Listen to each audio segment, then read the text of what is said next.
Assalamualaikum warahmatullahi wabarakatuh. Waalaikumsalam warahmatullahi wabarakatuh. Halo, hai Besti Region 8 Surabaya. Perkenalkan saya Dian yang akan menjadi host pada podcast kali ini.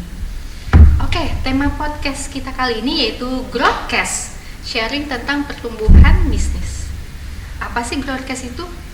Secara arti kata growth itu pertumbuhan, cast itu pemeran.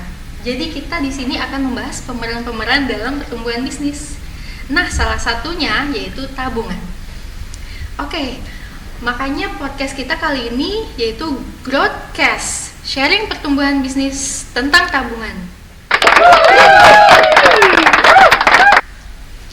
Baik, untuk membahas mengenai tabungan, saya sudah mengundang 3 narasumber yang mewakili 3 unit yang berbeda, yang pasti akan dihubungi oleh teman-teman CS se-RO nih apabila ada kendala atau problem dalam pembukaan rekening. Yuk kita kenalan dulu dengan kakak-kakak di sini. Yang pertama adalah Mbak Putri, Mbak Cahyaning Putri sebagai Service Quality Officer. Halo semuanya, apa kabar Mbak Dian? Alhamdulillah baik. Oke, teman-teman semuanya yang ada di YouTube, mungkin ada lagi yang sedang kerja, semoga sehat selalu. Amin. Baik, yang kedua yaitu Bapak Wilmartin Manopo atau Pak Wilmar dari tim legal. Assalamualaikum teman-teman, Assalamualaikum Mbak Dian, Mbak Putri, Mas Alfa. Semoga RU kita semakin jaya selalu. Amin. Oke, yang terakhir adalah dari tim RBC yaitu Mas Alfa Diola. Assalamualaikum Mbak Dian, Pak Wilmar, Mbak Putri, sehat-sehat semua ya. Alhamdulillah, sehat. Oke, terima kasih kakak-kakak yang jadi narasumber kita kali ini. Nah, kita langsung aja ya ke pembahasan. Jadi tim Surabaya Kampus ini sudah meresum list-list pertanyaan yang sering banget ditanyain. Yaitu pertama nih, mengenai problem pembukaan rekening, yaitu cara baca akte pendirian dan perubahannya. Misalnya, dalam pembukaan rekening non perorangan kan salah satu syaratnya tuh ada ART ya. Nah, itu sebenarnya buat apa sih? Dan apa yang harus dinotis dalam ada ART itu gitu loh untuk pembukaan rekening non perorangan. Mungkin ini dari tim legal, Pak Wilmar. Oke, terima kasih Mbak Dian. Sebelumnya kami sampaikan gini, di dalam kedudukan hukum, hukum itu ada badan hukum dan non badan hukum. Jadi ada badan hukum dan perseorangan. Nah, dua pembedaan itu yang harus teman-teman CS pahami dulu. Jadi begini, ada badan hukum yaitu PT, yayasan, koperasi. Nah, ini badan hukum. Jadi dia itu dalam bahasa hukum dibilang reh person. Apa itu reh person? Jadi perseorangan yang berbadan hukum reh person. Jadi mereka seakan-akan dianggap sebagai makhluk hidup. Nah, jadi sangat dianggap makhluk hidup, sehingga apa? Pada saat dianggap makhluk hidup, dia harus punya akta. Aktanya adalah akta pendirian. Akta pendirian baru sah sejak ada pengesahan dari badan yang berwenang. Kalau PT di Menkumham, kalau koperasi di Menteri Koperasian. Nah, apabila teman-teman CS atau teman-teman yang saya hormati, jadi pada saat pembukaan rekening itu kita nggak usah risau, nggak usah bingung, nggak usah apa kok gini. Ini pengalaman saya. Jadi gini, saya itu punya pengalaman waktu itu SMP. Waktu SMP saya itu liburan sama ayah saya, disuruh ikut ke kantor. Ayo Wilmar, karena kebetulan ayah saya punya kantor hukum, jadi saya disuruh baca. Nah, disuruh baca, terus ini apa ya, kok saya nggak ngerti. Kamu nggak usah masalah nggak ngerti, yang penting gini, kamu baca. Karena apa? Kita kan alhamdulillah kebetulan agama Islam. Islam kan diajarkan iqra. Jadi gini, semua itu ada rule of the game dalam sebuah akta gitu kan. Nah, jadi kamu nanti bekalmu pada saat kamu melihat sesuatu, kamu gak usah gusar, baca dulu semua susunannya apa itu. Nah disitulah akhirnya itu dulu kenangan apa yang diberikan oleh orang tua saya. Jadi pada saat kamu melihat ini ada yayasan, ini ada PT. PT itu apa? Ini perusahaan. Jadi siapa yang berhak di situ? Nah itu kan bagaikan kayak manusia. Jadi dia harus punya KTP. Nah siapa yang berwenang? Nah yang berwenang adalah kita harus baca. Direksi siapa? Nah di situ kan akhir susunan kan. Ini direktur utamanya apa? Nanti diatur suruh ini. Nah di situ kan nanti kita tertera aturan mainnya ini, gitu kan. Nah itu sama juga kita lihat akta ini tahun berapa, sama kayak KTP kita dulu ya kan. KTP kita dulu kan 5 tahun mati. Kalau sekarang kan udah seumur hidup. Nah kalau dulu kan KTP itu 5 tahun sekali. Nah jadi kita lihat akta ini kok tahun 2012 ya, ada nggak yang terbaru? Nah kan kalau nggak ada, bener nggak ada. Nah kita gini Pak, kalau memang nggak ada surat keterangan nggak yang menyatakan bahwa ini adalah benar-benar anggaran yang terakhir dan tidak ada perubahan sama sekali. Nah nanti dari akta itu pasti ada laporan ke Menkumham, itu juga jadi pegangan cabang. Jadi cabang nggak usah risau. Nah nanti kalau kurang yakin bisa menghubungi RBC atau teman-teman legal. Kita dihubungi, Pak Wilmar ini gimana? Nah coba scanin deh aktanya. Dari akta nanti bisa kita baca yang berwenang adalah direksi ini. Nah dari situ disepakati siapa dalam hal pembukaan buku tabungan. Nah, itu kira-kira di pasal berapa ya Pak? Nah kalau soal pasal kan sebuah jadi gini, sebuah akte itu dinamis. Karena kenapa? Karena mereka dibilang badan hukum. Badan hukum tercipta dari perjanjian. Nah badan hukumlah karena 2 orang berikat akhirnya menjadi sebuah akta kan. Nah disitulah disepakati. Nah sepakat itu berbentuk dalam pasal-pasal. Kita tidak bisa bilang ini ada di pasal ini, di pasal ini, itu nggak bisa. Mungkin spesifiknya lebih ke wewenang, tugas dan wewenang atau kewajiban, biasanya kan seperti itu ya. Jadi kan gini, contohnya paling gampang kayak gini. Ini ada komisaris, ada direksi. Nah, di situ aturan mainnya di mana, rule of the game-nya di mana, gitu kan. Kalau direksi berhak menandatangani ini, berwenang untuk mewakili hukum. Nah nanti kan diatur di situ. Nah itu kita nggak usah cemas, nggak usah bingung. Kita baca itu. Nah itu pengalaman saya waktu SMP itu, saya waktu disuruh ikut kerja liburan daripada nganggur, udah ini suruh baca ini. Nah ini loh rule of the game-nya. Jadi gitu. Bahwa hukum itu adalah sebenarnya ilmu yang paling simpel. Karena apa? Gini, kamu dari kecil kan udah diajarin Al-Fatihah. Kamu paham nggak artinya Al-Fatihah? Ya kan? Kan pasti nggak paham, tapi kamu baca kan. Tapi dari situ kamu paham bahwa bahasa Indonesianya apa, bahasa ininya apa. Nah itu adalah hukum. Jadi hukum pada saat kamu baca, kamu akan membacanya dan akhirnya dalam pikiranmu akan membentuk pengejawantahan yang baik apa tentang arti sebuah kalimat hukum. Seperti ini. Dan itu sebenarnya bukan kalimat hukum, tapi adalah kalimat kesepakatan kita. Jadi permainan kita. Jadi kita mau PT di situ apa kesepakatannya? Mau koperasi apa di situ? Mau yayasannya dalam bidang apa nih? Dalam bidang dalam bidang umpamanya pendidikan. Nah, rule of the game-nya apa? Gitu kan. Yayasan dalam bentuk donatur untuk kanker. Nah, apa? Nah, di situ kan nanti akan diatur tuh dalam akta bahwa ada pemisahan harta, ada pemisahan ini, ada pemisahan kewenangan, sehingga tidak akan ditemukan bahwa PT, yayasan, koperasi itu nanti asetnya milik masing-masing pengurus. Karena mereka udah terbentuk, akhirnya harus menanggalkan atas seperti itu. Nah jadi teman-teman itu nggak perlu cemas, nggak perlu khawatir. Kalau misal nih Pak Wilmar, jadi kan PT itu direksinya kan nggak selalu ada nih ya Pak Wilmar ya. Jadi kadang-kadang direksi itu mengkuasakan gitu Pak Wi, mengkuasakan ke seseorang, itu boleh nggak sih Pak? Nah gini, mengkuasakan dalam arti yang gimana? Umpamanya gini, Kalau mengkuasakan dalam artian pengambilan uang, memang semua itu ada risikonya, harus kita klarifikasi dulu, karena ditakutkan gini, kita nggak tahu yang namanya badan hukum ini kadang-kadang di dalam itu apakah ada konflik atau enggak.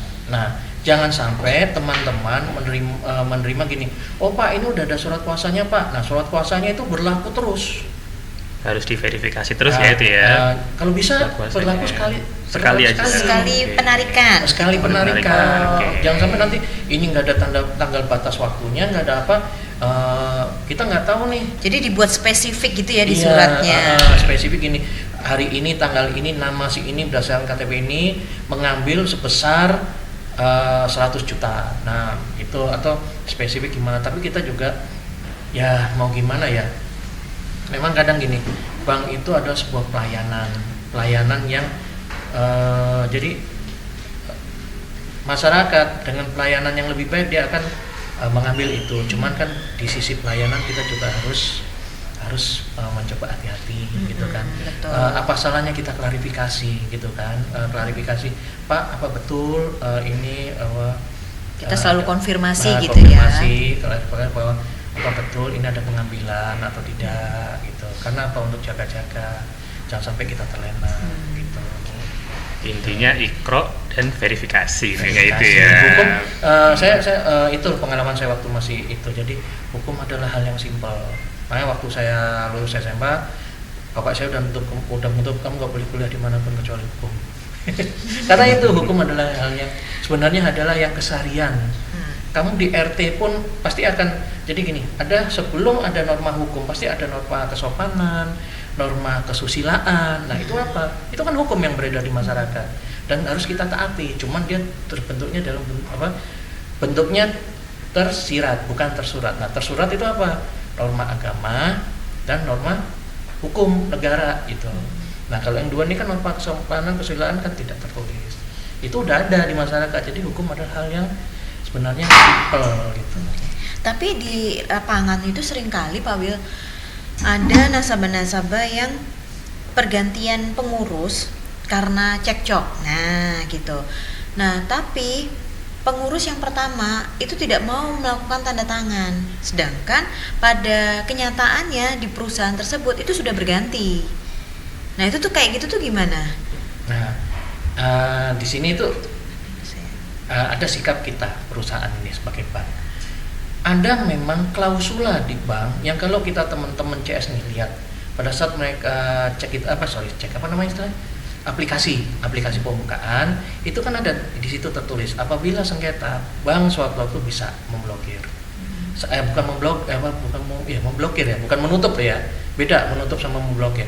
Menutup sementara akses itu sampai para pihak berdamai.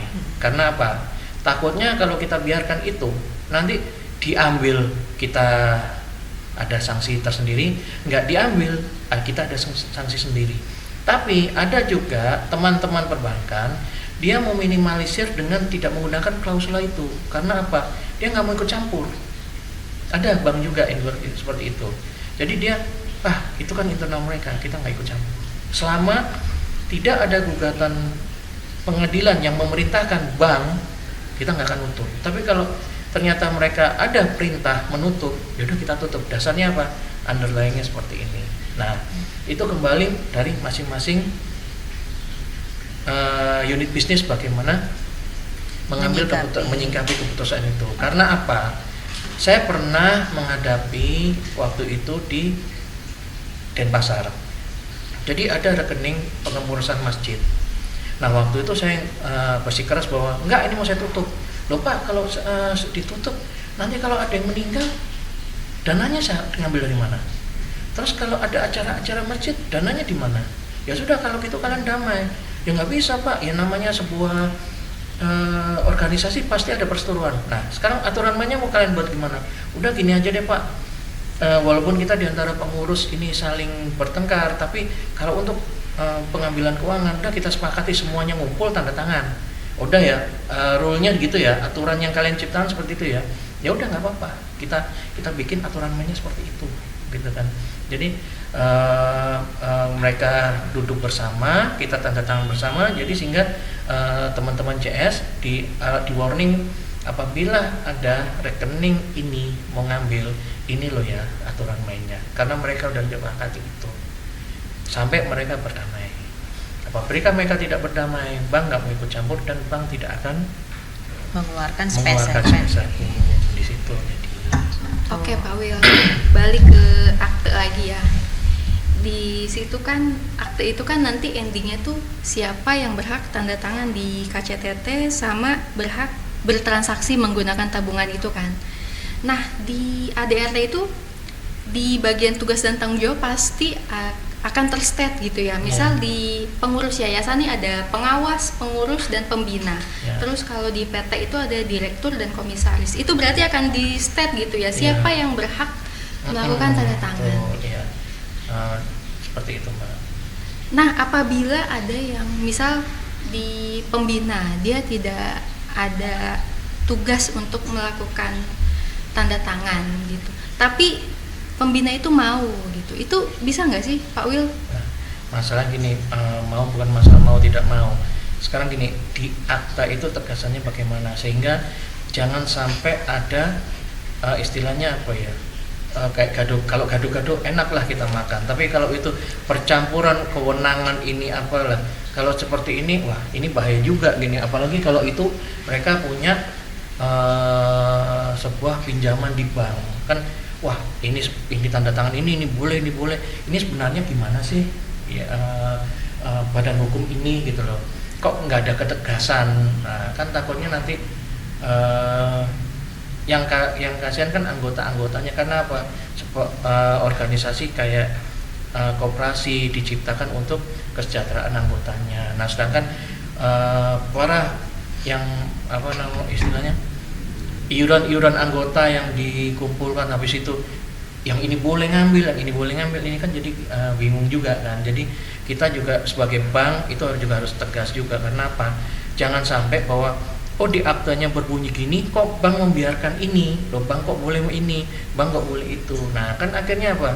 Yang kena kita lagi bank gitu kan. Nah akhirnya apa? Kita pada saat teman-teman pendirian, pada saat teman-teman ada pembukaan rekening itu, jadi nggak apa-apa lah agak lama bahwa gini Pak, ini saya pelajari dulu ini semua, nanti apa kekurangannya dokumennya, apa kekurangan ini kami coba hubungi ya, nanti kami akan lengkapi ya sampai bahwa dokumen itu lengkap dan kami akan bukakan rekening itu sesuai dengan aturan internal yang ada di kami, seperti itu. Lebih baik kita agak kalau soal badan usaha itu kita agak lama sedikit, tapi nggak sampai berhari-hari kan, kita cepat kalau karena apa, badan usaha itu pasti dananya besar ya kan. Nah itu kan kita juga sayang juga kalau kita menyia-nyiakan itu gitu kan. Tapi kita juga jangan sampai kita pada saat sudah menerima ternyata terperangkap bahwa ini adalah organisasi yang ya sekarang kan makanya ada kayak detasemen 88, kita kan nggak tahu juga, makanya kita kan juga harus tetap hati-hati bagaimana organisasinya itu kan, kita juga harus tetap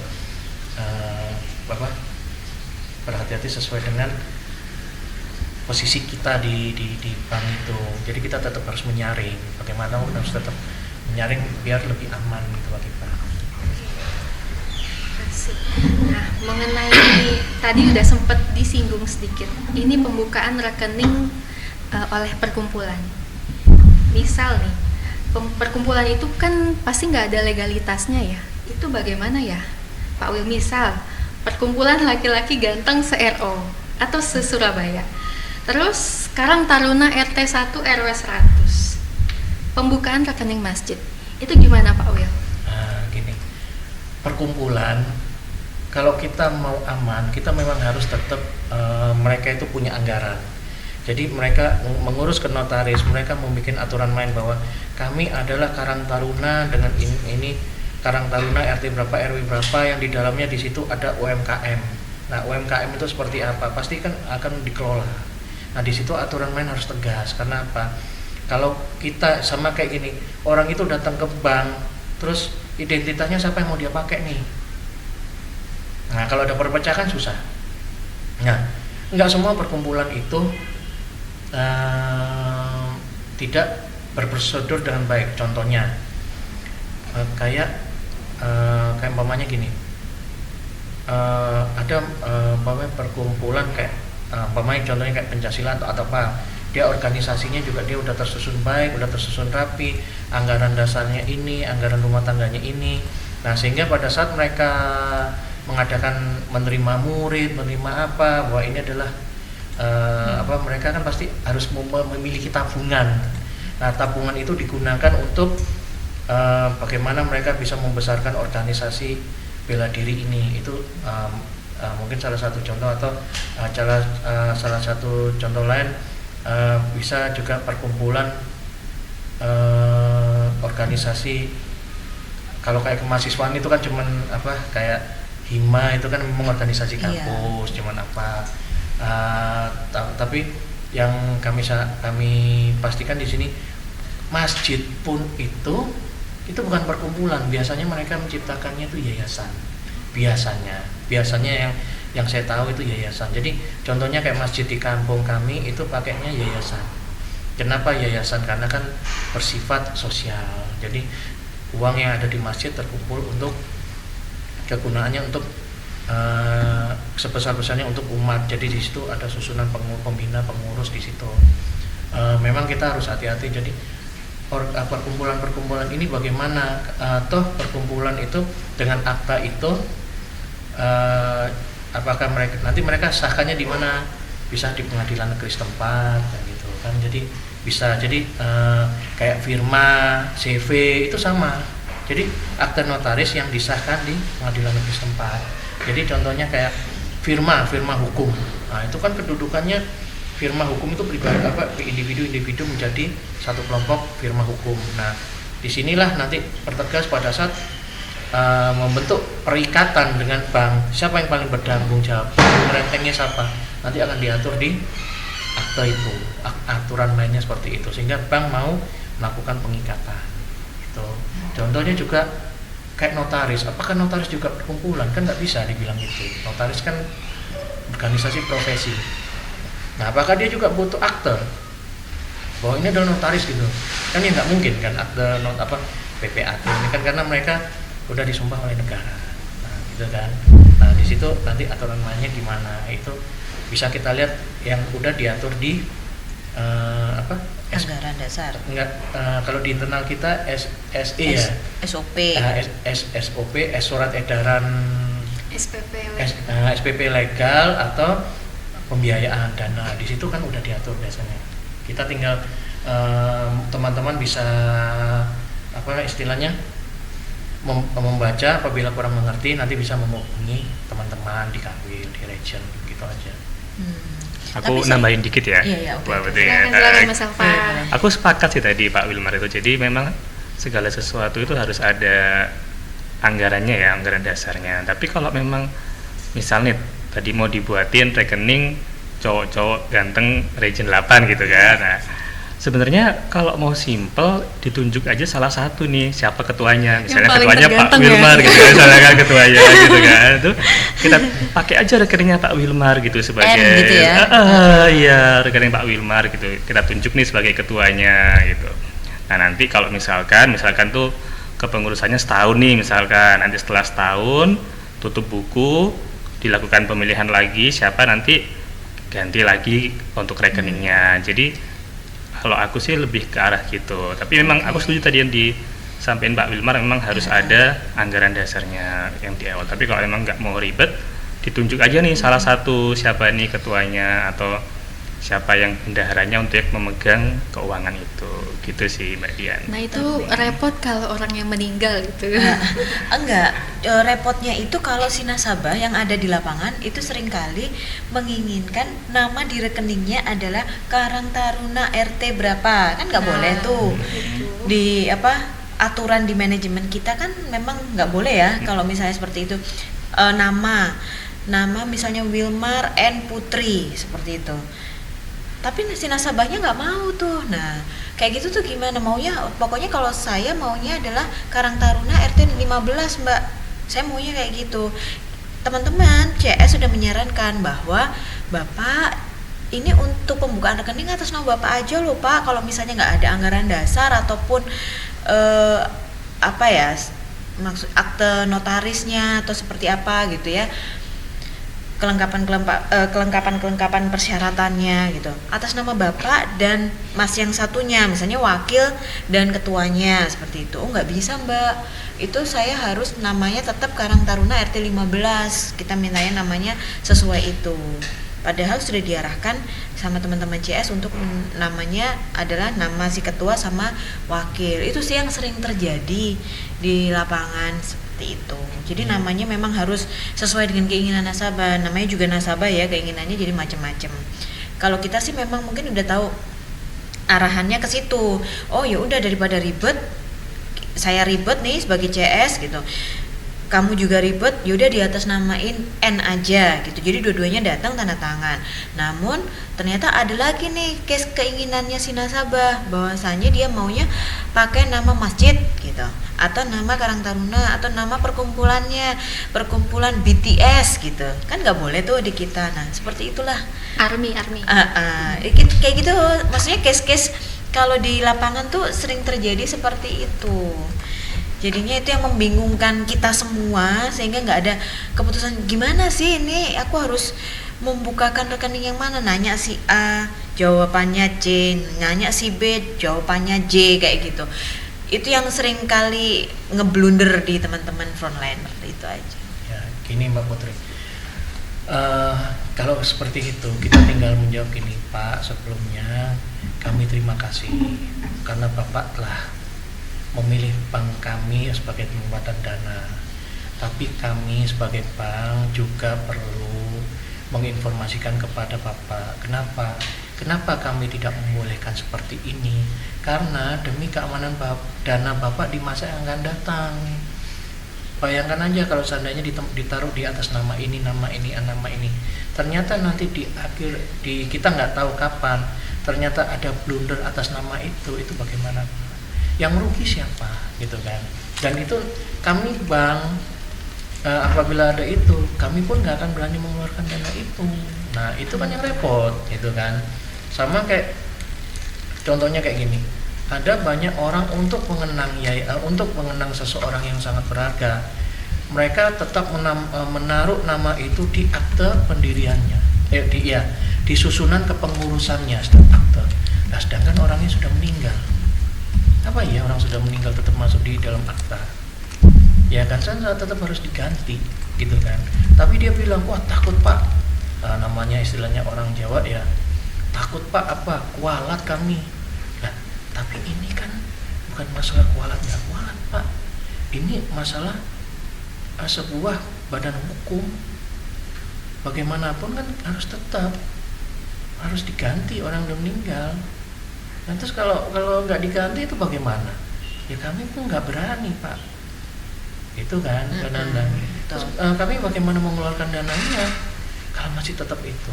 Nah memang teman-teman agak susah lah namanya orang itu kan atas pemahamannya sendiri. Tapi kita sebagai bank juga harus mengedukasi nasabah-nasabah kita. Jadi nggak perlu risau lah Pak Putri gitu. Kita memang harus sabar dan mengedukasi. Cuman kita poin pembukanya adalah, Pak, kita terima kasih atas kepercayaan yang Bapak berikan kepada kami. Untuk menjaga kepercayaan itu, maka akan kami sampaikan bahwa hal ini adalah seperti ini, bla bla bla dan sebagainya gitu Pak Putri. Biar mereka lebih tersanjung lah, kita bagaimana mengolah kata bahwa kita nggak menyalahkan mereka gitu loh. Tapi kita istilahnya mendidik mereka tanpa harus menggurui. Biasanya kan apalagi mereka yang orang udah senior atau mungkin bisa jadi mereka businessman, mereka nggak mau merasa wah saya udah paham tentang hal-hal itu kan, padahal nggak semuanya gitu. Yang karena yang mereka mungkin merasa masih belum paham aja sehingga belum mengerti tentang itu. Itu aja Pak Putri. Oke. Berarti intinya nggak bisa ya Pak ya? Berarti tetap nggak bisa, ujung-ujungnya nggak bisa. Nggak bisa, tapi kata-katanya diperhalus ya. Demi menjaga Masalahnya di bank kepercayaan lain juga nasabah. nggak bisa, karena endingnya itu kalau ada konflik atau meninggal yang repot mereka sendiri. Iya. Oke. Oke, lanjut nih terkait yang meninggal juga nih. Penutupan rekening oleh ahli waris nasabah yang sudah meninggal. Terkait dokumen-dokumennya nih Pak, banyak banget yang nanya apa sih, kan ada dokumen utama sama dokumen lainnya. Boleh gak diceritain Pak Will? Enggak, yang pasti begini, orang meninggal itu pasti nanti akan ada ahli warisnya. Nah, bank kan tidak tahu siapa ahli warisnya. Nah, dari situ bagaimana cara bank ingin mengetahui? Mereka ada surat keterangan ahli waris, ya kan? SKAW itu surat keterangan ahli waris. Nah, siapa yang berhak mengeluarkan surat keterangan ahli waris? Kalau zaman dulu, ya biasanya mereka cukup datang ke kelurahan, kecamatan, ya kan? Datang ke kelurahan, kecamatan, mereka menerangkan bahwa Pak, kami dari ini anaknya ini tolong dibuatkan surat keterangan waris. Nah, nanti di situ dibuatkan surat keterangan ahli waris, terus nanti habis dari kelurahan ke kecamatan. Setelah itu nanti baru didatangkan kepada bank, gitu kan. Cuman masalahnya kan tidak semua, kita tidak mencurigai, gitu. Tapi ada beberapa pengalaman teman-teman kami yang jadi lurah bahwa loh kok ada penyembunyian terhadap ahli waris yang dia orangnya jauh, mungkin biar simpel aja lah, dia masih di luar negeri, kita bikin ini aja lah pengakuannya dia ahli warisnya gini kan. Nah, kalau kita kurang yakin, kita surat keterangan ahli waris kita minta dari pengadilan. Kalau umat Islam biasanya di pengadilan agama, kita minta ketetapan waris di sana. Nah, nanti dari surat keterangan waris itu, oh orangnya ini, berarti Pak orang yang ini ada semua hadir, ada. Nah, nanti di penghimpunan SPB, penghimpunan dana Pak. Penghimpunan dana di situ ada. Itu nanti surat di situ ada surat keterangan dari pengadilan, ya kan. Terus KTP-nya semua itu nanti kalau udah lengkap, nanti mereka berkumpul bersama, nanti dana itu kita keluarkan. Agar umpamanya kalau dana itu besar, ya kita minta ke nasabah itu, Pak kalau bisa dibuka lagi lah, gitu. Mungkin yang udah ada pembagiannya itu disepakati pembagian, ya bisalah dibuka kembali di kami, gitu kan. Jadi biar uang itu nggak keluar, gitu kan. Itu biasanya seperti itu di SE, Biar muter lagi ya. Iya, gitu. Kita.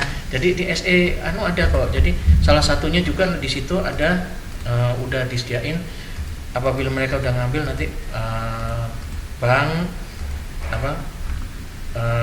setelah udah di ini, jadi bank itu jangan dibawa larut dalam masalah mereka, gitu kan. Nah, itu ada semua di SE Himpunan Bisnis. Jadi kita bisa nanti kalau teman-teman bingung tinggal buka di SE Himpunan Bisnis itu. Di lampiran SPB-nya juga ada ya Pak ya, Ada, mengenai ada. checklistnya. Ini Itu ada. checklist ahli waris. Nah, itu nomor berapa Mbak Dian biar teman-teman tahu? Bisa langsung download aja di NPS SPB Penghimpunan Dana.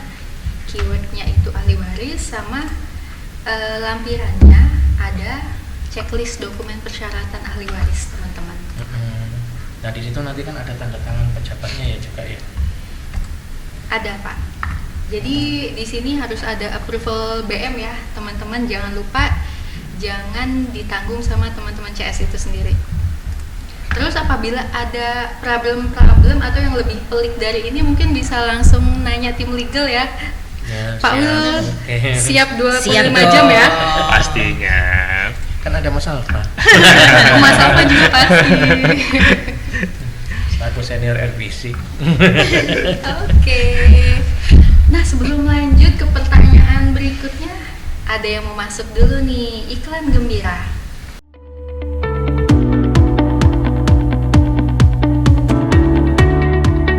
Assalamualaikum warahmatullahi wabarakatuh. Hai BCR 8 Surabaya, kalian mau cuan tiap hari? ada yang baru loh. Ayo kalian semua wajib ikutan program Gembira. Gerakan membuka rekening online, aktif dapatkan hadiahnya. Semangat closing, maju tak gentar, gas cuannya. Caranya gampang banget, masukkan kode IN kalian di setiap kolom kode promo Burekol. Pastikan Burekol nasabah sudah dilakukan 1 kali transaksi finansial untuk melihat user aktifnya. Kemudian confirm ke RSQO, upload ke grup, validasi, dan cuan meluncur setiap harinya. Yuk segera closing Gembira, dapatkan cuannya, dapatkan hadiahnya. Terima kasih. Oke, sekarang berlanjut bukan ke Pak Wil, ini ke Mbak Putri. Ini Mbak Put, apa sih program-program peningkatan pembukaan rekening di cabang? Biar teman-teman CS tuh ada guidance gitu loh Mbak Put. Oke Mbak Dia, terima kasih. Nah tadi yang teman-teman udah pada dengerin semuanya, kita punya nih namanya program Gembira, gerakan membuka rekening dan user aktif dapatkan hadiahnya. Sudah pernah ikutan semuanya nih teman-teman frontliner di outlet-outlet kita? Pastinya udah dong, udah pernah dapat hadiah, saya kreditin kok, masa belum pernah? Saya belum. Oh belum, berarti harus semangat Mbak Dian. Nah itu caranya gimana? Caranya tuh gampang banget.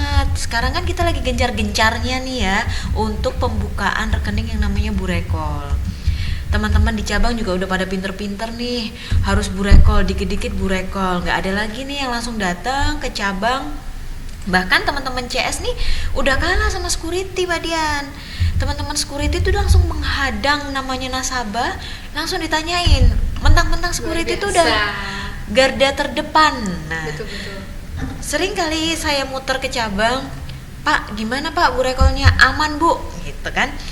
Aman gimana? Aman, udah saya bukain Burekol semuanya. Dan CS-nya pun curhatannya sama, Mbak semua nasabahnya udah dibabat habis nih sama teman-teman security. Kalau bisa, kalau perlu nih seragam aku kasihin deh ke security sekerudung-kerudungku katanya gitu, biar teman-teman security aja yang jualan katanya gitu, karena nggak perlu lagi ke customer service, udah langsung close di depan, maksudnya di teman-teman security udah langsung pembukaan rekening aman, mereka semuanya udah langsung pulang dapat itu nomor rekening dan ya udah. Kan sekarang semua dalam genggaman, jadi lebih memudahkan nasabah-nasabah yang datang di BSI, seperti itu Mbak Dia. Nah, dengan adanya program Gembira ini menambah semangat lagi. Apa tuh? Karena dapat cuan gitu kan. Bagus banget. Cuannya lumayan loh, 25.000, lumayan lah ya. Lumayan. Bisa buat beli fore, bisa nggak ya? Bisa kali ya nambah. Nambah dikit, kopi kenangan. Nambah dua nasabah aja Pak. Oh, 2 nasabah baru bisa beli kopi fore ya. Ataupun mungkin kopi-kopi yang lagi keren nih, kopi kenangan kayak bisa gitu. lah. Itu bisa lah ya. Nah, caranya gimana? Teman-teman cukup membuka rekening online atau Burekol, setiap harinya adalah 5 rekening. Jadi harus 5 rekening di hari itu. Dan jangan lupa awal buka rekening masukkan kode IN masing-masing pegawai. Jadi kode IN itu juga dapat cuan loh, 20.000. Setiap satu rekening itu dapatnya 20.000, lumayan.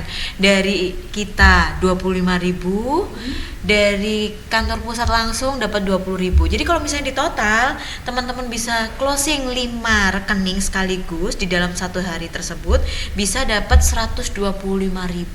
Teman-teman frontliner kantongin. Seperti itu, Burekol dapat, kode IN-nya dapat. Nah, setelah kode IN terus kemudian dibukain Burekol dan yang terakhir adalah user aktif. Jangan lupa nih, seringkali teman-teman frontliner itu lupa Mbak Dian, Mas Alfa dan Pak Wilmar. User aktifnya nggak dilakukan, 1 kali transaksi aja. Entah itu BSDM ya? Iya, Ziswaf Rp1. Diajakin aja sih nasabahnya, Bu, coba Bu untuk user aktifnya supaya kita bisa mengaktifkan BSI Mobile-nya Bapak Ibu semuanya nih, Rp1 untuk diarahkan ke Siswaf. Atau di masing-masing cabang itu sudah ada yang namanya kris masjid. Di situ sudah disediakan, masing-masing area udah menyediakan kris apa yang dipakai nih untuk penampungan user aktifnya dari nasabah-nasabah tersebut. Jadi setiap hari otomatis kan ada tuh pembukaan rekening. Kalau misalnya terkoordinir dengan baik, teman-teman itu melakukannya dengan baik, insya Allah Bu Rekol kita di Region 8 bagus, terus kemudian user aktifnya juga bagus nih, dengan cara konsistensi dari teman-teman semuanya. Nah, jangan lupa konsistensi itu penting. Jadi kalau misalnya memang 5, ya udah cari aja 5. Security 5, teller 5, CS 5, 15. Kan otomatis setiap harinya 15 nih ya, 15 nasabah, user aktif, 15 Bu Rekol, lumayan tuh. Dikalikan aja 20 hari setiap bulannya. Otomatis dari cabang tersebut kan naik user aktifnya. CIF-nya naik, Bu Rekolnya naik, terus kemudian user aktifnya juga bisa nambah. Jadi perolehan. Nah, itulah kisi-kisi dari program Gembira seperti itu. Gitu sih Mbak Dian, kalau misalnya dari Region kita udah bikin program Gembira itu, dan nanti kita akan ada lagi cuan-cuan berikutnya untuk meningkatkan kantong teman-teman semua frontliner. Cuan itu bukan buat CS Teller aja ya, tapi semuanya bisa. Semua pegawai boleh untuk ikutan program Gembira. Bukan cuma frontliner, security, enggak cuma itu. BWSM boleh. Mungkin Bapak Ibu BM-nya juga mau ikutan, boleh juga kalau misalnya pengen dapat uang-uang receh gitu. Marketingnya itu Mbak juga Putri, boleh. itu harus new CIF kah atau hanya pembukaan rekening biasa? New CIF Mas Alfa. New CIF ya, iya, oke. tidak berlaku penambahan ya. Oke. Nah, jadi kalau penambahan rekening, Mbak, saya udah Bu Rekol nih, setelah kami cek ternyata penambahan rekening itu nggak masuk. Jadi karena dia sudah punya dulunya rekening CIF udah lama, jeda berapa minggu terus dia buka lagi, itu dimasukkan ke dalam link Gembira, itu nggak masuk perhitungan. Jadi benar-benar nasabah yang nggak punya rekening, nasabah new CIF itu yang baru masuk hitungan gitu. Oke. Berarti misal Mas Alfa ngereferalin ibu Teman-teman, istrinya, iya, teman-teman istrinya Mas Alfa tuh. dia tinggal ngomong ya ke CS, Mbak ini tolong referral, berarti harus punya kode AO apa gimana? Punya kode IN. Kode IN, itu dari IN. mana mintanya? Ada tuh, kode IN itu ada di masing-masing pegawai. Coba kita sudah sama-sama. ada ya, kita ini sudah ada. Ada, dibuka BSI Mobile-nya, terus kemudian ada tanda garis 3 di pojok kiri atas. Paling bawah ada tulisan tentang aplikasi. Nah, coba yuk dilihat tuh teman-teman. Caranya udah ada tuh apa enggak? Kalau saya sih udah ada. Kode IN ada. Nah, ada kan? Coba Mbak Dian. Ada kode IN. Ada kan tulisannya? Oh, iya. Kode IN-nya ada. Pak Wilmar ada nggak tuh? Ada. Lumayan loh. Oh bisa nih, Langsung. bisa nih. Teman-teman RO bisa nggak Mbak? Boleh, langsung aja. Kan juga meningkatkan, walaupun kita nggak punya cabang nih, ya kan? Walaupun kita nggak punya cabang, tapi kita bisa untuk memboosting Region 8 supaya menjadi pemenang Bu Rekol terbaik. Amin. Gitu. Gimana? Di tentang aplikasi Pak Will. Geser nih Pak Will. Nah, Gimana tentang ketemu Pak Will? aplikasi. Oh, itu kode innya Pak Will. Ternyata udah ada semua. Yuk kita jualan yuk bareng-bareng gitu. Ayo. Walaupun kita di region, tapi kan kita masih punya nih keluarga. Keluarga kita juga masih punya teman. Nah, itu diajakin aja. Dan ini istilahnya member get member. Kalau misalnya kita sudah punya kode in, kita tawarin nasabahnya. Nasabahnya juga akan, kalau misalnya sudah bergabung nih menjadi nasabah BSI, nasabah juga akan mendapatkan kode in tersebut. Dan nasabah bisa mencari nasabah-nasabah yang lain, dan kode in-nya akan masuk 20.000 langsung masuk ke rekening si nasabahnya. Oh langsung ini ya? Betul. Jadi istilahnya kayak member get member kan? Iya. Jadi menguntungkan kita, menguntungkan si nasabahnya juga. Jadi yang punya cuan bukan cuma pegawai aja, nasabah pun juga bisa gitu. Tapi kalau nasabah cukup kodein aja ya, bukan ikut Gembira gitu. Yang program Gembira ini khusus buat pegawai RO 8 aja gitu. Oke. Siap. Ada lagi Mbak Put? Udah sih Mbak Dian, kalau misalnya untuk memboosting teman-teman di cabang Burekol peningkatannya untuk sementara kita bikin programnya program gembira gitu. Teman-teman CS itu pernah nanya ke kamu nggak sih Mbak? Ini RBC ku minta dokumen gitu. Padahal menurut CS itu nggak ada dokumen yang tercetak gitu di Burekol. Ya. Itu gimana ya Mbak Put? Nah, ada yang pernah nanya ke kamu nggak? Sering banget. Jadi pada waktu kita cross check nih ke cabang Mbak Dian, seringkali teman-teman CS itu mengeluh, Mbak, saya itu kalau Burekol tetap meminta tanda tangan si nasabah. Bahkan kadang saya disuruh ke rumahnya si nasabah yang nggak saya tahu dia buka rekeningnya di mana. Soalnya Burekol itu nggak ada kayak print-printannya ya Mbak ya? Betul. Nah, jadi tetap dimintain KCTT, terus kemudian dimintain berkasnya. Nah, kalau misalnya saya tanya kembali, ngobrol sama teman-teman RBC nih, sama Dian sama Salva. Esensinya dari Burekol itu apa sih? Esensinya dulu nih, namanya juga Burekol, buka rekening online. Di mana-mana kalau buka rekening online, saya aja di bank sebelah itu nggak ada loh dikasih buku tabungan. Saya juga nggak ada loh disuruh tanda tangan kecuali kalau misalnya ATM saya hilang. Nah, seperti itu. Kalau misalnya minta ATM boleh, nggak apa-apa. Suatu saat kan kalau Burekol orangnya datang terus kemudian meminta untuk Mbak, ATM saya nih belum ada. Padahal kalau misalnya Burekol pun nasabah itu sudah kebentuk rekeningnya, terus kemudian permintaan ATM melalui BSI Mobile itu udah bisa loh, gitu, nggak perlu lagi datang ke cabang. Cuman kayaknya tipikal orang Indonesia tuh kurang sek kalau nggak ketemu manusia gitu kan ya, jadinya tetap mau nggak mau dia harus ke cabang terdekat untuk meminta ATM seperti itu. Nah dari situ mungkin baru si nasabahnya disodorin untuk ngisi form atau apa. Nah di situ aja sih. Tapi teman-teman CS itu harus ngecek, bener-bener ngecek bahwasanya oh ini beneran nih Burekol, si nasabah ini pembukaannya bener-bener Burekol tanpa adanya kartu dan tanpa minta buku gitu kan. Nah kembali lagi, esensinya apa? Teman-teman RBC itu meminta form-form tersebut, form-form pembukaan rekening, sedangkan itu sebenarnya sudah tidak diperlukan lagi. Boleh nggak sih kalau kita printkan data yang sudah ada nih di sistem, baik itu T24 ataupun EXA, dengan cara yang seperti itu aja tanpa tanda tangan nasabah, boleh apa enggak? Saya sih sarankannya seperti itu, tanpa harus kita meminta harus datang ke rumahnya si nasabah yang kita nggak tahu dia buka rekeningnya pas waktu tidur bobo-bobo siang gitu kan, kita nggak ngerti orangnya kayak gimana, rumahnya di mana, tapi sama RBC-nya dimintain harus datang ke rumahnya.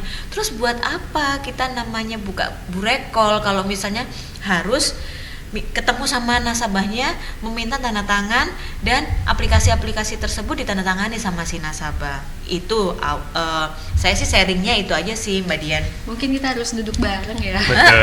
Bener. Jadinya kalau misalnya mau dikumpulin, yuk dikumpulin dulu teman-teman RBC sama operation gitu ya. Ini apa sih? Yuk kita bedah sama-sama nih. Ya, ketentuannya gimana sih? Ketentuannya gimana yang terbaru? Mungkin ada yang patas ke kantor pusat, ada nih ketentuan terbaru tentang Burekol. Jadi jangan menyusahkan teman-teman di jaringan atau teman-teman di outlet gitu, karena teman-teman di outlet itu udah berjibaku untuk mencari nasabah, untuk mencari sulitnya mencari nasabah itu seperti apa. Ditambah lagi dengan ketentuan-ketentuan yang notabene sudah jelas gitu ya, kalau Burekol itu nggak perlu lagi dengan adanya form-form tersebut, tapi masih diminta. Ya udah nggak apa-apa, kalau misalnya memang seperti itu maunya, kita akan gali lagi yuk sama-sama. Jadi kita akan ada next podcast selanjutnya mungkin nanti akan kita omongin, tapi kita meeting dulu, duduk bareng dulu, ini baiknya gimana sih gitu, supaya teman-teman ini nggak bingung gitu untuk ngejalanin Burekol ini. Udah cakep-cakep nih semua cabang, udah semangat 45 untuk mendapatkan nasabah Burekol, tapi sore harinya ditagih mana aplikasinya, what the hell gitu kan. No, itu teman-teman RBC mau ngejagain teman-teman CS. Nah gimana Mas Alfa tanggapannya? Nah ini mumpung ada teman-teman RBC juga kan yang untuk Mohon ditanggapi. ditanggapin nih masalah-masalah kayak gini nih. Iya, sebenarnya kalau pembukaan rekening itu menurut saya sih esensinya adalah yang pertama kita harus memastikan bahwa memang itu orangnya betul gitu, yang sesuai yang di kartu KTP-nya, itu yang pertama. Terus yang kedua, kalau memang orangnya nggak bisa datang, sekarang kan banyak metode yang bisa dilakukan, contohnya seperti video call gitu ya ke nasabahnya. Nah itu di video call itu kita harus verifikasi lagi ke nasabahnya, nama ibu kandung, terus pekerjaan dan segala macam, karena kan itu terkait dengan isian kita di sistem. Jangan sampai isian kita di sistem itu nggak sesuai dengan apa yang jadi profil nasabahnya, gitu sih. Okay. Nah, kalau terkait dengan yang tadi yang form burekol itu memang kayaknya bener ya, harus duduk bareng ya kita ya nanti ya sama orang kantor pusat gitu nanti, gitu sih Mbak Dian, Mbak Putri ya. Iya, kadang-kadang juga bingung Pak. Cabang nggak merasa ini kok alamatnya semua Jakarta gitu loh. Aku bisa di cabang Surabaya, itu gimana itu ceritanya? Loh itu saya Pak. Buka rekening online kan, buka rekening online loh ini. Nah, apa orang itu setelah buka terus ngambil buku tabungannya sama ATM-nya di mana gitu kan? Nah pada saat udah ngambil apa nggak diklarifikasi data? Kan seharusnya nggak tahu sih, cuman pada saat dia datang ke cabang, disitulah momen kita untuk meminta dokumen sebanyak-banyaknya. Itu teman-teman lebih baik dia di situ, karena kan nggak mungkin setelah buka rekening online dia nggak bakalan ke cabang, pasti akan ke cabang. Ke cabang, apalagi kalau misalnya mungkin penarikan dana besar ya Pak gitu. Kan kita juga masih punya ketentuan di mana transaksi penarikan di atas 25 juta harus menggunakan buku tabungan. Nah, di saat itu kemungkinan kalau misalnya nasabahnya datang terus kemudian teman-teman CS itu melihat atau delay customer kembali untuk ternyata nasabah ini nih untuk pembukaan rekeningnya adalah melalui pembukaan rekening online yang dimana notabene-nya tidak menggunakan buku tabungan gitu. Nah pada waktu penarikan kan pasti otomatis si tellernya masih menggunakan buku tabungan. Bapak buku tabungannya dibawa loh, kan saya pembukaan rekening online gitu kan. Berarti mau nggak mau dia harus ke customer service lagi untuk meminta buku tabungan. Dari situ mungkin kita lebih memverifikasi kembali seperti itu. Disitulah momennya teman-teman CS mungkin bisa melengkapi gitu kan. Harus menggali nasabahnya. Oh bapak pembukaan rekening online ya pak gitu. Bapak saya verifikasi data kembali ya untuk nama ibu kandung, nomor handphonenya apakah masih sama seperti itu. Untuk apa sih? Untuk nantinya kita kan ini punya program banyak, produk-produk juga banyak. Siapa tahu kita bisa ngeblas ke nasabah-nasabah tersebut. Inti dari kita verifikasi kembali si nasabah itu sebenarnya bukan ngapain sih harus verifikasi kayak nggak percaya aja, bukan, maksudnya bukan itu. Jadi kan seringkali kita ngeblas tapi sia-sia gitu karena nomor handphonenya ternyata udah ganti, terus alamatnya tidak sesuai, KTP sudah berubah. Nah itu esensi dari kita harus verifikasi selalu nasabah-nasabah yang datang gitu. Terus burekol tuh perusahaan bisa? Nggak bisa pak, itu individu harus ya? perorangan. Individu. Betul, individu gitu. Lanjut ya, pertanyaan berikutnya. Kan kita udah dengerin dari produk-produk, dari programnya, dan dari aspek legal. Sekarang nih, aku mau nanya tim RBC, Mas Alfa. Lesson learn terkait temuan-temuan RBC mengenai pembukaan rekening tabungan. Boleh di-sharing, Mas? Sebelum masuk ke lesson learn ya Mbak Dian ya, jadi kita kan tahun depan nih mau ada pemilu nih tahun depan ya kan. Ada pemilu tuh serem tuh kalau misalnya pembukaan rekening pemilu bahaya kan ya Pak Wil ya. Pasti kan akan banyak dana-dana siluman ini yang berputar. Pasti uang berputar di sekitar kita itu lebih dari yang biasanya gitu. Nah mungkin titip ke teman-teman frontline untuk pembukaan rekening lebih diperhatikan lagi terkait profil nasabahnya, digali lagi terkait latar belakangnya. Kalau perlu, kalau memang itu terkait sama nasabah yang high risk, yang risiko tinggi, itu dilakukan EDD gitu. Jadi terkait misalkan ada ibu-ibu datang terus bawa uang 1 miliar gitu ya, nah itu mesti digali tuh untuk pembukaan ininya, dananya dari mana, lalu backgroundnya seperti apa, nah supaya nanti kedepannya nggak jadi bumerang buat kita itu.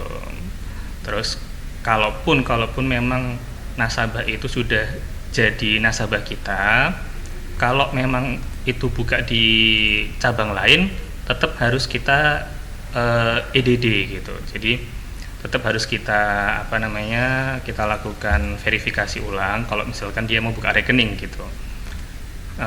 Kebutuhannya untuk apa? Meskipun dia sudah jadi nasabah existing ya, itu harus tetap diverifikasi lagi gitu. Supaya apa? Supaya nanti pembukaan yang di cabang yang baru ini tetap sesuai dengan ketentuan gitu. Apa sih kalau untuk nasabah-nasabah yang high risk itu? Yang pertama misalkan yang terbaru justru nasabah-nasabah priority dengan transaksi banyak itu sekarang masuk nasabah yang berisiko tinggi. Kenapa? Karena kita mesti lihat juga di nasabah priority ini uang-uang yang berputar itu apakah memang dia sebagai pengusaha atau backgroundnya seperti apa, itu yang mesti kita lihat. Nah, sekarang masuk ke ini ya, untuk lesson learn dari yang sudah ada selama ini. Mungkin teman-teman CS dan teman-teman frontline ya mungkin lebih prudent lagi kalau misalkan ada transaksi-transaksi yang membutuhkan verifikasi, membutuhkan otorisasi gitu. Nah, teman-teman dari BWSM terutama ini sebagai garda terakhir nih, sebagai penjaga gawang ini kalau istilahnya teman-teman BWSM ini, jangan sampai otorisasi dari teman-teman BWSM ini justru nggak diverifikasi gitu. Saya yakin sih teman-teman BWSM itu sudah verifikasi juga, tapi memang harus lebih detail lagi gitu. Nah, yang pertama terkait misalkan ada nasabah ganti ATM. Nasabah ganti ATM itu mesti dilihat apakah sudah sesuai, apakah nasabahnya datang. Kalau yang sudah terjadi itu memang lupa gitu ya mungkin ya, atau mungkin nggak sempat secara detail tanya ke nasabah terkait siapa sih ini gitu. Jadi akhirnya kecolongan teman-teman gitu. Akhirnya kartu ATM itu atau nomor HP itu dirubah ke orang yang bukan sesungguhnya. Jadi akhirnya lepas nih gitu. Itu yang pertama. Terus yang kedua terkait juga penarikan tabungan itu mesti diverifikasi juga, terutama kalau yang nominalnya besar. Yang nominalnya besar itu kan pasti butuh otorisasi. Nah itu pernah ada kejadian yang menarik itu bukan nasabahnya tapi justru orang lain. Nah itu yang menurut saya agak fatal. Kenapa kok bisa lolos gitu. Nah tapi jadi memang kita dari tim RBC udah sosialisasi. Kita setiap Senin ya Mbak Dian yang Senin atau Selasa ya Mbak Dian tuh selalu bikin bukan saya, teman-teman bareng. Teman-teman ya. Ya udah tim RBC ya. Tim RBC itu selalu sosialisasi gitu tiap Selasa atau Senin. Jadi tentang ketentuan-ketentuan terbaru tentang PTO atau SPO gitu. Itu gunanya apa supaya teman-teman di frontline itu tetap aware tentang ketentuan-ketentuan yang terupdate gitu sih Mbak Dian. Dengan tema sigap ya, siap jaga dan paham prosedur. Betul. Itu kita udah punya duluan ya sebenarnya Mbak Dian ya. Sigap. Gitu. Ya titip aja ya nanti yang Bu Rekol ya Mas Alfa ya. Coba cari tahu sampai ke dekor mungkin atau apa gitu terkait SPB pembukaan rekening online. Intinya sih kita dari RBC itu nggak mau menyulitkan teman-teman sebenarnya. Kita paham teman-teman juga sudah crowded ya dengan target, dengan administrasi yang banyak. Nah, tapi kita juga nggak mau sampai teman-teman itu ke belakang akhirnya ada resiko-resiko yang timbul gitu. Jadi kita sama-sama menjaga nih gitu. Kita tertib administrasi, tapi target juga jalan terus gitu, terlampaui tentunya gitu. Tenang ya.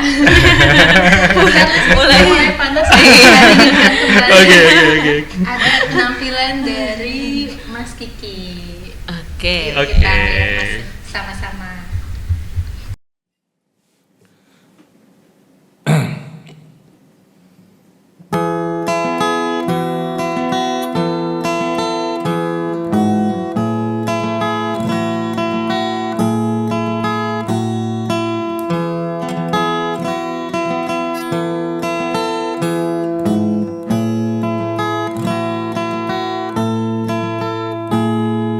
Biar saja ku tak sehebat matahari, tapi selalu ku coba untuk menghangatkanmu. Biar saja ku tak setegar batu karang, tapi selalu ku coba untuk melindungimu.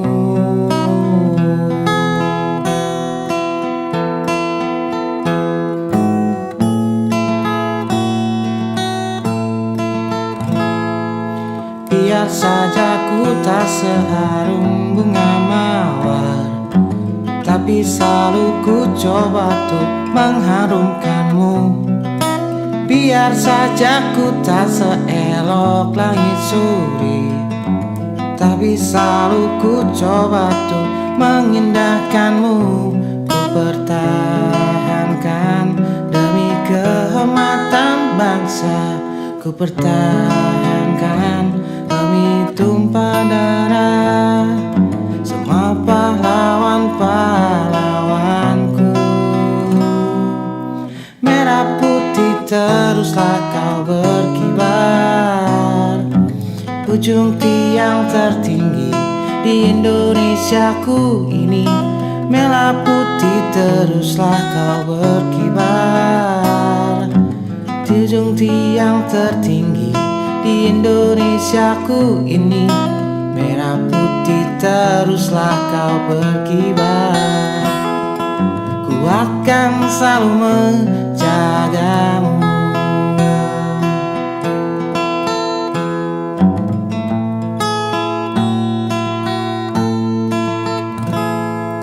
Biar saja ku tak seharum bunga mawar, tapi selalu ku coba untuk mengharumkanmu. Biar saja ku tak seelok langit suri, tapi selalu ku coba untuk mengharumkanmu. Ku pertahankan demi kehormatan bangsa, ku pertahankan demi tumpah darah semua pahlawan-pahlawanku. Merah putih teruslah kau berkibar, di ujung tiang tertinggi di Indonesiaku ini. Merah putih teruslah kau berkibar, di ujung tiang tertinggi di Indonesiaku ini. Merah putih teruslah kau berkibar, ku akan selalu menjagamu.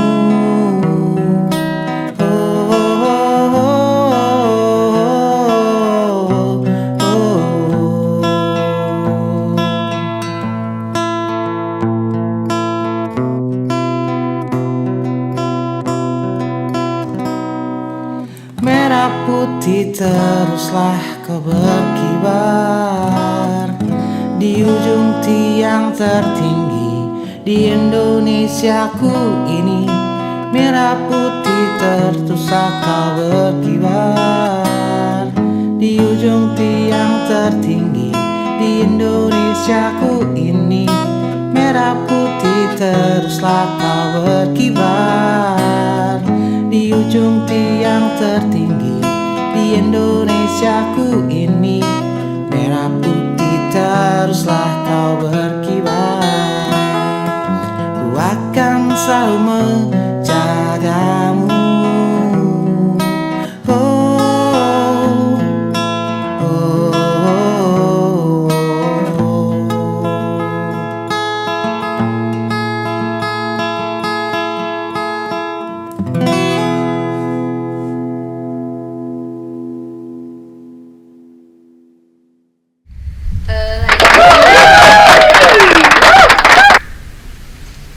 Sebenarnya udah selesai ya. Pertanyaan-pertanyaannya tuh udah kejawab gitu. Nah, tapi masih ada pertanyaan pamungkas nih sebelum kita closing. Bagaimana pendapat dari kakak-kakak semua ini, dari legal, dari SKO, dari RBC untuk mempercepat pertumbuhan bisnis khususnya di tabungan? Gitu. Dari siapa dulu ini? Mungkin Mbak. Kalau mempercepat proses bisnis tabungan, ya kuncinya sih ya jalankan program, terus kemudian program-program dari RO, disiplin, terus kemudian teman cabang kan udah tahu ya cerewet. Nah, Cerewet. iya kita harus cerewet, care, aware, detail, dimana kita harus pahami prosedurnya juga, kita tahu jalanin programnya seperti apa, ngikutin alur itu aja.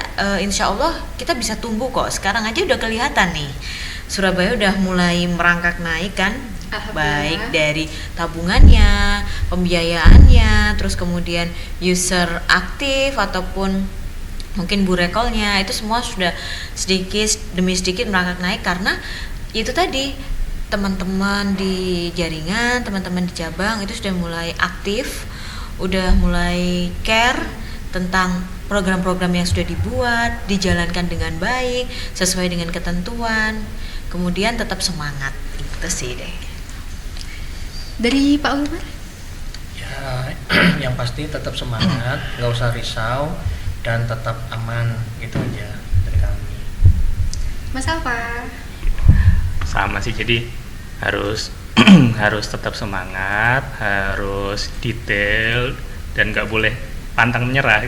Jangan pantang menyerah gitu, harus maju terus. Agile ya, kita harus agile. Aja. Eksekusi. Bukan ya. Itu cair. Ya nggak apa-apa sih, tabungan juga. Tabungan. 3T. Yang pasti lebih prudent dan menghindari kerugian. Iya, Oh, betul. oke. Khususnya Dari hingga tim risiko legal. hukum. Betul. Walaupun kita ngejar tabungan, tapi kita harus ngelihat lagi, jaga diri, jaga kawan, jaga keluarga, jaga BSI. Setuju. Oke. Alhamdulillah udah selesai nih kita pembahasannya. Terima kasih kakak-kakak narasumber yang sudah bersedia hadir. Terima dan kasih membagi- Mbak. Oh iya, untuk rekan-rekan CS dan frontliner yang masih ada problem mengenai tabungan yang belum kita bahas, mungkin bisa nulis di link absen yang sudah disediakan oleh kami ya. Oke, terima kasih untuk teman-teman yang sudah mengikuti podcast kita dari awal sampai akhir. Saya mohon maaf apabila ada salah-salah kata. Terima kasih. Wassalamualaikum warahmatullahi wabarakatuh. Waalaikumsalam. Terima kasih Pak Wilmar. Sama-sama, Mas terima kasih. Alfa, Mbak Dia. Terima kasih Mbak Putri, Pak Wilmar,